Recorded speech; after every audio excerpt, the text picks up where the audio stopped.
Gun sales have surged by more than 40% in Colorado following the mass shooting there on Friday. 12 people were killed and dozens injured when a man used 3 guns, including a semi-automatic rifle, to mow down a cinema audience. Since then, a handful of senior Democrats have tried to reignite a debate about banning those sort of weapons and ammunition. But as Victoria Macdonald now reports from Washington, they're fighting an increasingly lonely battle. In the wake of the Colorado shootings, Aurora residents came together to pray, to weep, to remember, and then they went and bought guns. Local authorities reported a 43% increase on the previous weekend in applications for background checks, a legal requirement for anyone wanting to purchase a firearm. And it's a similar story across America. The interest has increased quite a bit. People are concerned. They want to be able to protect themselves, and smartly so. Right now, it's our top seller. Other recent mass shootings in the States have provoked the same response. I have one left today. Abhorrence at the violence does not, it would seem, translate into an anti-gun sentiment. But now a handful of gun control advocates are pushing once again for a change in the law. At a minimum, they want a ban on the high-capacity ammunition that the gunman used on Friday. Democratic Congresswoman Carolyn McCarthy is at the forefront of this campaign.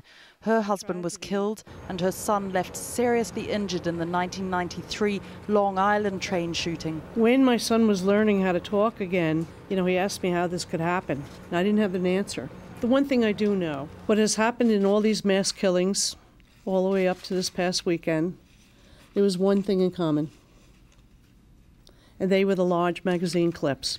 The Thomas Jefferson Memorial in Washington is a shrine to this founding father who said it was the constitutional right of Americans to own a gun to protect themselves against the tyranny of the government. And this is what the gun control lobby is up against, the absolute belief that Americans have in their right to bear arms. And in this, a fraught, close-run election year, it's not a debate that the White House wants to open up. And when nothing less than freedom is at stake, we fight. The most powerful lobby group in the nation is the National Rifle Association, and they know that no politician wants to upset them. We're growing stronger every day. I don't think things need to change. I think we have the right to defend ourselves.